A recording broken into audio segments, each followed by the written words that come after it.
Every Who down in Whoville liked Christmas a lot. But the Grinch, who lived just north of Whoville, did not.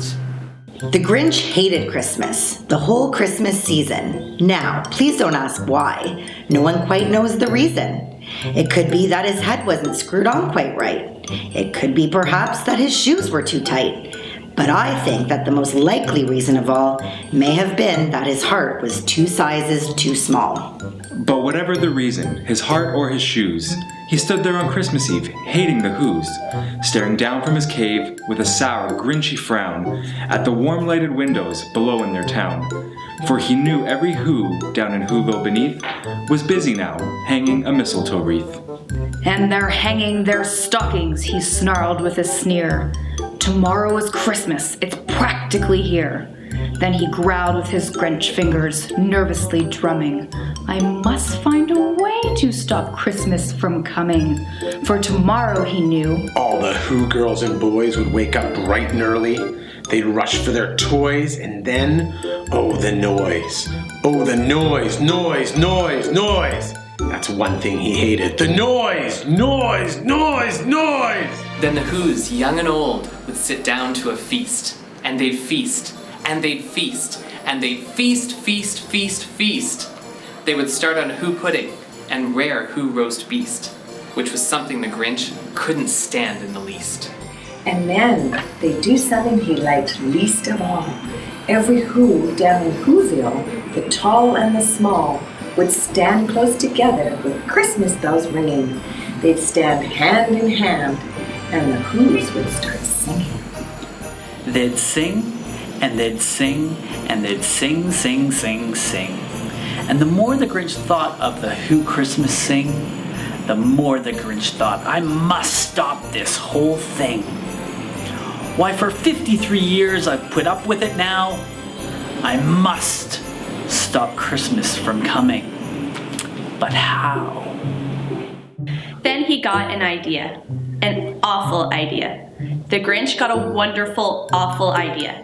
I know just what to do, the Grinch laughed in his throat, and he made a quick Santa Claus hat and a coat. And he chuckled and clucked, what a great Grinchy trick. With this coat and this hat, I'll look just like Saint Nick. All I need is a reindeer, the Grinch looked around. But since reindeer are scarce, there were none to be found. Did that stop the old Grinch? No, the Grinch simply said, if I can't find a reindeer, I'll make one instead.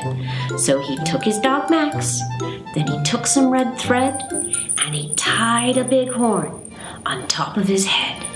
Then he loaded some bags and some old empty sacks on a ramshackle sleigh, and he hitched up old Max. Then the Grinch said, giddy up, and the sleigh started down toward the homes where the Whos lay a snooze in their town. All their windows were dark, quiet snow filled the air. All the Whos were all dreaming with sweet dreams without care, when he came to the first house in the square. This is stop number 1, the old Grinchy Claus hissed, and he climbed to the roof, empty bags in his fist. Then he slid down the chimney, a rather tight pinch, but if Santa could do it, then so could the Grinch. He got stuck only once, for a moment or two, then he stuck his head out of the fireplace flue, where the Who little stockings all hung in a row. These stockings, he said, are the first things to go.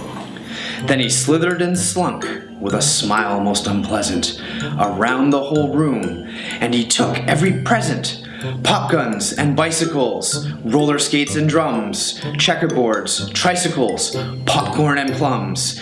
Then he stuffed them in his bags. Then the Grinch, very nimbly, stuffed all the bags, one by one, up the chimney. Then he slunk to the icebox. He took the Who's feast. He took the Who pudding. He took the roast beast. He cleaned out that icebox as quick as a flash. Why, that Grinch even took their last can of Who hash. Then he stuffed all the food up the chimney with glee. And now, grinned the Grinch, I will stuff up the tree. And the Grinch grabbed the tree and he started to shove when he heard a small sound like the coo of a dove. He turned around fast and he saw a small Who, little Cindy Lou Who was not more than 2. The Grinch had been caught by this little Who daughter, who got out of bed for a cup of cold water. She stared at the Grinch and said, "Santa Claus, why? Why are you taking our Christmas tree? Why?" But you know that old Grinch was so smart and so slick. He thought up a lie and he thought it up quick. "Why, my sweet little tot?" the fake Santa Claus lied. "There's a light on this tree that won't light on one side. So I'm taking it home to my shop, my dear. I'll fix it up there and I'll bring it back here." And his fib fooled the child. Then he patted her head and he got her a drink and he sent her to bed. And when Cindy Lou Who went to bed with her cup, he went to the chimney and stuffed the tree up. Then the last thing he took was the log for their fire. Then he went up the chimney himself, the old liar.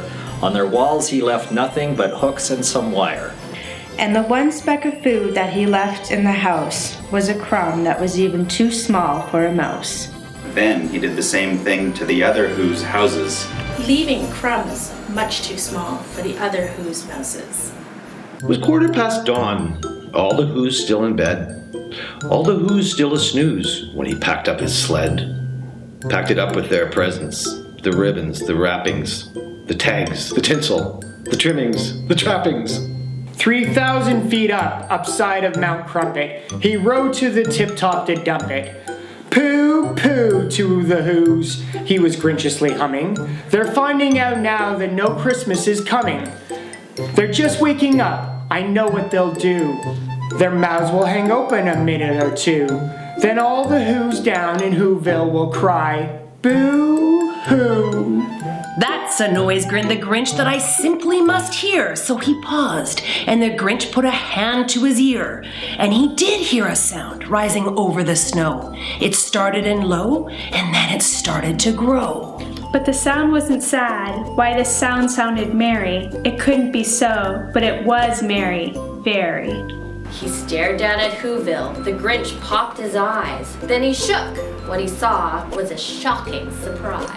Every Who down in Whoville, the tall and the small, was singing without any presents at all.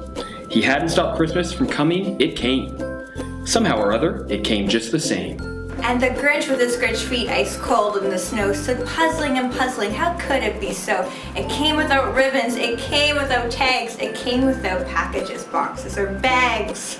And he puzzled 3 hours till his puzzler was sore. Then the Grinch thought of something he hadn't before. Maybe Christmas, he thought, doesn't come from a store. Maybe Christmas perhaps means a little bit more. And what happened then? Well, in Whoville they say that the Grinch's small heart grew 3 sizes that day. And the minute his heart didn't feel quite so tight, he whizzed his load through the bright morning light. And he brought back the toys and the food for the feast. And he himself, the Grinch carved the roast beast. The end.